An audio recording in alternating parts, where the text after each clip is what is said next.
kita harus hati-hati nih, harus takut ketika orang rakus. Sebaliknya, kita boleh rakus, boleh memanfaatkan peluang di waktu yang lain malah takut, malah terlalu overthinking dengan kenegatifan.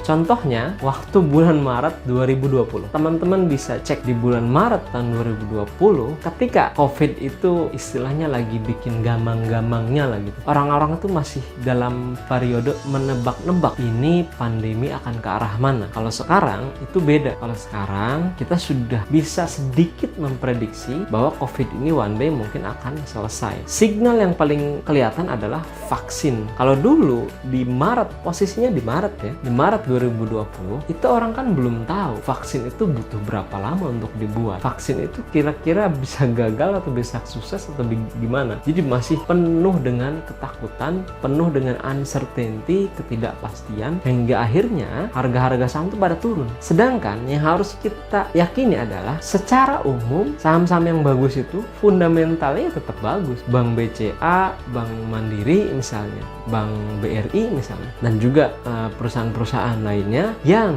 fundamentalnya itu bagus, dia laporan keuangannya bagus, manajemen SDM-nya bagus, marketnya masih bagus, tiba-tiba terjun bebas. Nah, disitulah sebenarnya salah satu kode bahwa kita harus masuk. Cuman memang nggak mudah ya. Di posisi Maret 2020 itu nggak banyak orang yang bisa istilahnya berpikir dengan kepala yang dingin gitu. Semua orang sepertinya panik at that moment, termasuk gua. Gua waktu itu posisinya lagi di Jepang. Gua waktu lagi di Jepang, sebenarnya buat orang Indonesia yang lagi ada di Jepang, itu adalah waktu yang tepat untuk masuk ke saham di Indonesia. Kenapa? Karena orang-orang yang ada di Jepang sebenarnya bisa merasakan bahwa one day pandemi ini akan terkendali. Cuman buat orang-orang yang posisinya di Indonesia itu kan chaos banget, karena memang pengendalian dari pemerintah ya harus kita akui nggak sebagus negara-negara maju seperti Jepang, Korea, ataupun Australia misalnya. Jadi balik lagi, kita harus hati-hati, harus takut waktu orang-orang malah rebutan. Contohnya apa? Contohnya misalnya, ini misalnya ya,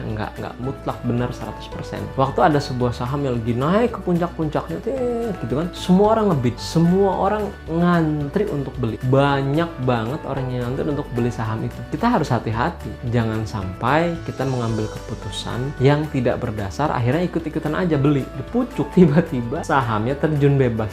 Wah, oke lah kalau kita cuman invest, kita cuman beli 100.000 rupiah, 1 juta rupiah. Tapi kalau kita masukin uang kita 1 miliar, lalu saham itu turun berhari-hari sampai akhirnya 50%, kita loss 500 juta gitu kan. Itu salah satu contoh dimana ketika kita harus takut. Tapi bukan berarti harus takut 100% ya. Takut di sini maksudnya hati-hati. Sebaliknya, kita harus rakus, boleh memanfaatkan peluang di saat momen-momen dimana saham dengan fundamental yang bagus itu turun. Padahal fundamentalnya nggak ada apa-apa yang terjadi. Perusahaannya tetap bagus, perusahaannya tetap berkinerja dengan baik, perusahaannya dalam 5 tahun ke depan masih tetap diproyeksikan akan tumbuh. Tapi tiba-tiba turun tanpa alasan yang cukup jelas, tanpa alasan yang cukup kuat gitu. Nah, di situ kita boleh masuk, itu peluang, karena itu adalah turun yang one day bisa balik lagi dan kita bisa memanfaatkan keuntungan. Itu aja. Assalamualaikum warahmatullahi wabarakatuh.